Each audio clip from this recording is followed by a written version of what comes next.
कहा जाता है कि यह कलयुग चल रहा है, जहाँ धर्म कर्म सब नष्ट हो रहे हैं। ईश्वर किसी की मदद नहीं करता है। तरह तरह के आरोप लोग लगाते हैं भगवान पर कि त्रेता युग में, द्वापर युग में वे आते थे और दुखियों का दुख दर्द और उनकी पीड़ाएं हरते थे। लेकिन कलयुग में तो कोई नहीं आता है, सब परेशान हैं। तो आइए जानते हैं ज्ञान गंगा के इस 3 पत्ती कार्यक्रम में कि ऐसी कौन सी परिस्थितियां आ गई हैं जिसके कारण अब धर्म कर्म का प्रतिफल जो है मनुष्य को नहीं मिल रहा है। और जब नहीं मिल रहा है तो इसके लिए कलयुग को जिम्मेदार लोग मान रहे हैं। कह रहे हैं यहाँ पर किसी की मदद करो तब भी कोई प्रतिफल नहीं मिल रहा है। ईश्वर पर से लोगों का विश्वास ही उठता जा रहा है। लोग कलयुग को दोष दे रहे हैं। तो आइए जानते हैं ज्ञान गंगा के इस 3 पत्ती कार्यक्रम में कि ऐसा क्यों हो रहा है। क्या अब जो लोग पूजा करते हैं, क्या वह ईश्वर स्वीकार नहीं कर पा रहा है, या फिर वह सर्वशक्तिमान नहीं रहा है? आखिर क्या कारण ऐसे हैं जिसके कारण लोग परेशान हैं और वे भगवान को इसका दोष दे रहे हैं? लेकिन हम जब इस पर विचार करते हैं तो पाते हैं कि क्या हम भगवान को मानते हैं? क्या हम सच्ची श्रद्धा से उनकी पूजा करते हैं? तो इस संबंध में मैं बताना चाहता हूँ एक छोटी सी कहानी एक राजा की। एक राजा बहुत ही धर्मात्मा थे और ईश्वर की सच्ची भक्ति किया करते थे। एक दिन भगवान विष्णु उनसे प्रसन्न हो जाते हैं और उनको दर्शन देते हैं महल में। राजा रानी के साथ भगवान के दर्शन पाते हैं। राजा बहुत प्रजापालक थे, सच्चे भक्त थे। तो उन्होंने भगवान से कहा कि मेरे राज्य की जो प्रजा है वो बहुत अच्छी है और उसको भगवान पर बहुत विश्वास है। तो जब आप मुझे राजा को दर्शन दिए हैं तो क्यों न प्रजा को भी दर्शन दे दीजिए। भगवान कहते हैं अगर मेरा भक्त कोई मुझे बुलाए तो मैं क्यों नहीं जाऊंगा, मैं तो अवश्य दर्शन दूंगा। लेकिन क्या सच्चे भक्त हैं जो दर्शन पाना चाहते हैं? राजा कहता है कि अरे वो सब भक्त हैं, मंदिरों में घंटियां बजा करती हैं, वेदों का पाठ हुआ करता है, मेरे राज्य में हवन पूजन भी हुआ करता है, सब भक्त हैं, सब भक्ति करते हैं। अब ऐसे में भगवान यदि आप उन्हें दर्शन दे देंगे तो उनका जीवन भी धन्य हो जाएगा। भगवान बात करते हैं और कहते हैं कि अगला जो सोमवार आएगा उस पर मैं जो पड़ोस की बहुत बड़ी पहाड़ी है वहाँ पर खड़ा हो जाऊँगा और सारी प्रजा को, सारे सेवकों को लेकर के आप आ जाइएगा। राजा से भगवान कहते हैं कि आप आ जाइएगा और दर्शन का लाभ लीजिए, सारी प्रजा को मैं दर्शन दे दूंगा जब आप कह रहे हैं। अब भगवान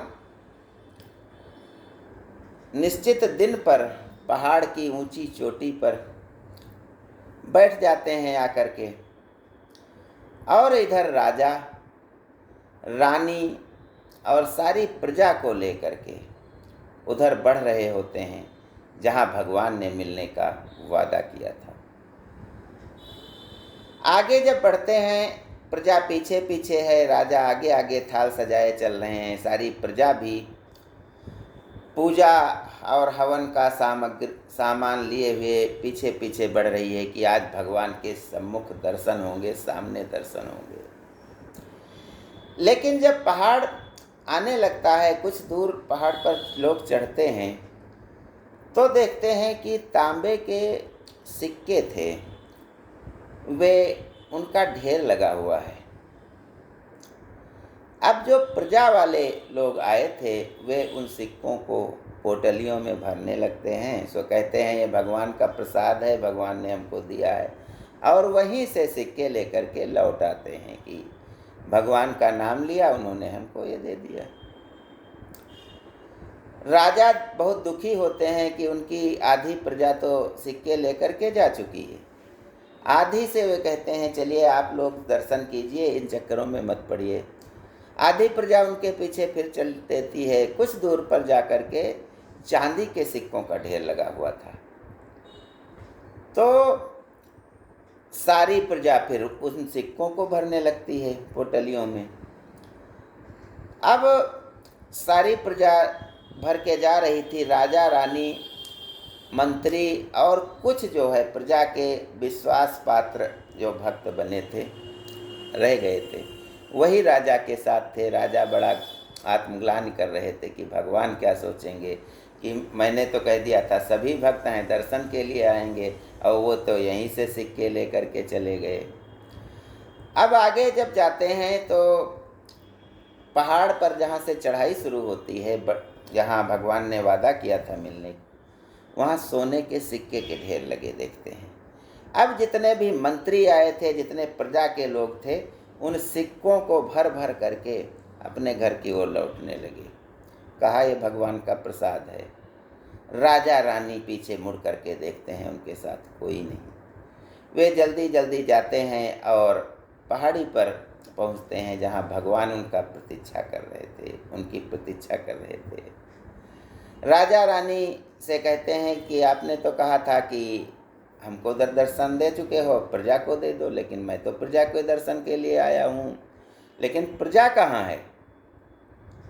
राजा शर्मिंदा होते हैं और कहते हैं कि शायद मैं गलत कह रहा था। आजकल जो है स्वार्थ के आगे, लोलुपता के आगे, लालच के आगे भगवान की भक्ति फेल हो गई है। सब पैसे के पीछे भाग रहे हैं और हे भगवान मैं आया हूँ, आप इन भूले भटके लोगों को सच्चा मार्ग दिखाइए, आपसे क्या छिपा हुआ है। यह कहकर वह राजा वहाँ से दुखी मन से चले आते हैं। उनको प्रजा पर बहुत गुस्सा आता है, लेकिन क्या कर सकते थे। भगवान से तो उन्होंने ही वादा लिया था कि आप मेरी प्रजा को दर्शन दें, लेकिन प्रजा तो दर्शन करना ही नहीं चाहती थी। तो इस कहानी से शिक्षा यह मिलती है कि आज के समय में इतनी जनसंख्या हमारे देश की, दुनिया की बढ़ गई है कि हर आदमी एक दूसरे को ठगने में लगा हुआ है। वह भगवान की सच्ची पूजा करना ही नहीं चाहता है। कहते हैं जहाँ भाव होता है वहीं भगवान होते हैं। जब किसी के मन में कोई भाव ही नहीं रहा है तो भगवान कैसे सहायता किसी की करेंगे। आज पहली बात तो नई पीढ़ी जो है वो पूजा करना नहीं चाहती है, वो उसमें दिमाग लगाती है। लेकिन जो लोग करते भी हैं वे कैसे करते हैं? बहुत से लोग परंपरा के नाम पर करते हैं कि हमारे बाप दादा करते रहे थे, वे मंदिर जाते थे तो जाते हैं, अपने श्रद्धा भाव से नहीं जाते हैं, वो निभाने, एक परिपाटी निभाने के लिए जाते हैं। अब जब श्रद्धा भाव से हम भगवान को याद नहीं करते हैं तो कैसे सहायता करेंगे? तो वे भी पद्धति पीट रहे हैं। कुछ लोग परंपरा के नाम पर जाते हैं, कुछ लोग डर के मारे भगवान की पूजा करते हैं कि हम कोई काम करने जा रहे हैं, घर बनवाने जा रहे हैं या शुभ कार्य कोई करने जा रहे हैं, तो इसमें कोई विघ्न न पैदा हो जाए, इस डर के मारे पूजा करते हैं। कुछ परंपरा के नाम पर करते हैं, कुछ बड़े बुजुर्गों के कहने पर पूजा करते हैं। हमारे माता पिता, दादा दादी डांट करके कहते हैं कि चलिए कथा है, बैठो यहीं पर। अब मोबाइल से विमुख होकर के बैठे तो हैं, लेकिन उनका मन नहीं लगता है। मन उनका इंस्टाग्राम में लगा है, फेसबुक पर लगा हुआ है। यह पूजा भी तो व्यर्थ ही हो जाएगी।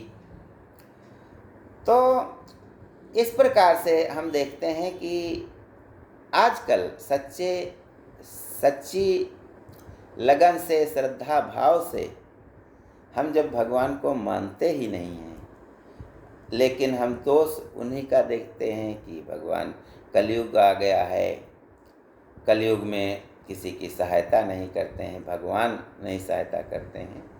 तो ऐसी बातें हमें नहीं करनी चाहिए।